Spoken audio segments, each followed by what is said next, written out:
Hello ಸ್ನೇಹಿತರೆ, ಹೇಗಿದ್ದೀರಾ ಎಲ್ಲರೂ?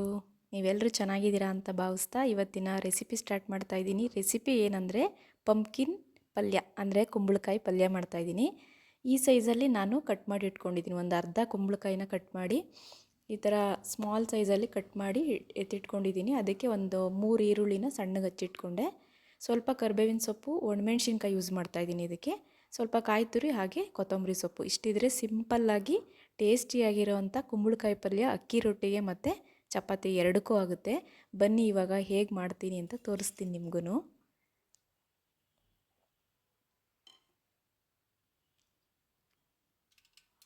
ಒಂದು ಬಾಣಲಿನ ಬಿಸಿಗಿಟ್ಟು ಅದಕ್ಕೆ ನಮಗೆ ಎಷ್ಟು ಬೇಕಷ್ಟು ಆಯಿಲ್ನ ಹಾಕ್ಕೊಂಡು, ಆಯಿಲ್ ಬಿಸಿ ಆದ ನಂತರ ಸಾಸಿವೆ ಮತ್ತು ಕಡಲೆಬೇಳೆ ಹಾಕ್ಕೊಂಡಿದ್ದೀನಿ. ಕಡಲೆಬೇಳೆ ಆದಮೇಲೆ ನಾನು ಆಗಲೇ ತೋರಿಸ್ದಾಗೆ ಸಣ್ಣಗೆ ಹೆಚ್ಚಿಟ್ಕೊಂಡಿರೋವಂಥ ಈರುಳ್ಳಿ ಮತ್ತು ಕರಿಬೇವಿನ ಸೊಪ್ಪನ್ನು ಹಾಕ್ಕೊಂಡು ಹೀಗೆ ಎಣ್ಣೆಯಲ್ಲಿ ಬಾಡಿಸ್ಕೊಳ್ತಾ ಇದ್ದೀನಿ.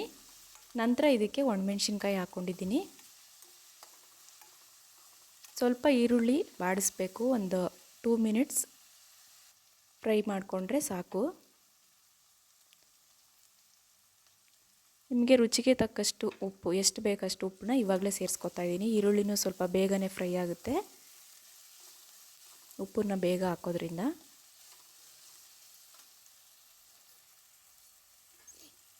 ಇವಾಗ ಆಗಿದೆ. ನಾನು ಹಚ್ಚಿಟ್ಕೊಂಡಿರೋಂಥ ಕುಂಬಳಕಾಯಿ ಪೀಸಸ್ನ ಆ್ಯಡ್ ಮಾಡಿಕೊಂಡು ನೀಟಾಗೆಲ್ಲ ಮಿಕ್ಸ್ ಮಾಡ್ಕೊತಾ ಇದ್ದೀನಿ. ಈ ಥರ ಚಿಕ್ಕದಾಗಿ ಹಚ್ಚೋದ್ರಿಂದ ಬೇಗನೂ ಫ್ರೈ ಆಗುತ್ತೆ, ಬೇಗ ಕುಂಬಳಕಾಯಿ ಬೇಯುತ್ತೆ. ಮತ್ತು ಚಪಾತಿ ಜೊತೆ ಹಾಗೆ ರೊಟ್ಟಿ ಜೊತೆ ತಿನ್ನೋದಕ್ಕೂ ಕೂಡ ತುಂಬಾ ಟೇಸ್ಟಿಯಾಗಿರುತ್ತೆ.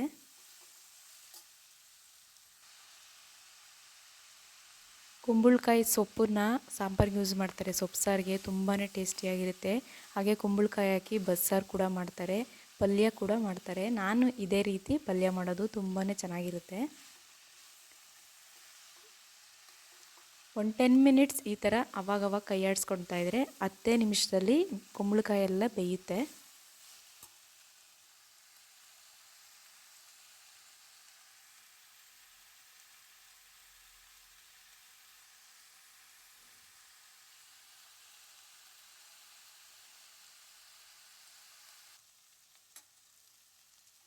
ಒಂದು ಅರ್ಧ ಬೆಂದಿದೆ. ಇವಾಗ ಮತ್ತೆ ನಾನು ತಿರ್ಗಿಸ್ಕೊಳ್ತಾ ಇದ್ದೀನಿ. ನೋಡಿ, ಇವಾಗ ತೋರಿಸ್ತಾ ಇದ್ದೀನಲ್ವ ನಾನು ಎಷ್ಟು ಬೇಗ ಬೆಂದಿದೆ ಅಂತ. ಮೀಡಿಯಮ್ ಫ್ಲೇಮಲ್ಲೇ ಇಟ್ಕೊಂಡು ಅವಾಗವಾಗ ಈ ಥರ ತಿರುಗಿಸ್ಕೊಳ್ತಾ ಇದ್ದರೆ ಸಾಕು, ಬೇಗನೆ ಕುಂಬಳಕಾಯಿ ಬೇಯ್ದಿರುತ್ತೆ.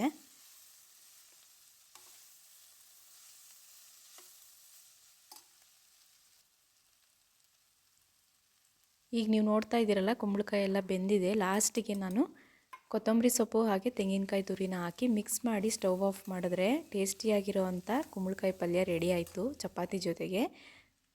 ನೀವಿನ್ನೂ ಈ ಥರ ಒಂದು ರೆಸಿಪಿ ಟ್ರೈ ಮಾಡಿಲ್ಲ ಅಂತಂದರೆ ಪ್ಲೀಸ್ ಟ್ರೈ ಮಾಡಿ, ತುಂಬಾ ಟೇಸ್ಟಿಯಾಗಿರುತ್ತೆ. ಹಾಗೆ ಕ್ವಿಕ್ಕಾಗಿ ಕೂಡ ರೆಡಿ ಆಗುತ್ತೆ. ಇಂಗ್ರೀಡಿಯೆಂಟ್ಸ್ ಕೂಡ ನೀವು ನೋಡಿದ್ರಲ್ಲ, ಅಷ್ಟೇನು ಬೇಕಾಗೋದಿಲ್ಲ. ನಾನು ಇದ್ರ ಜೊತೆ ಚಪಾತಿ ಮಾಡಿದ್ದೆ, ಅದ್ರ ಜೊತೆ ಸರ್ವ್ ಮಾಡಿದ್ದೀನಿ. ನೋಡಿ ಯಾವ ಥರ ಕಾಣಿಸ್ತಾ ಇದೆ ಅಂತ.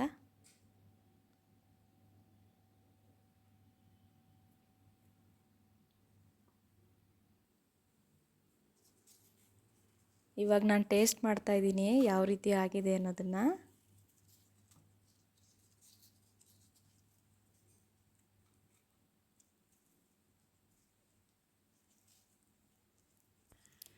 ಓಕೆ ಫ್ರೆಂಡ್ಸ್, ಮತ್ತೆ ಸಿಗ್ತೀನಿ ಮುಂದಿನ ರೆಸಿಪಿಯೊಂದಿಗೆ. Thank you for watching.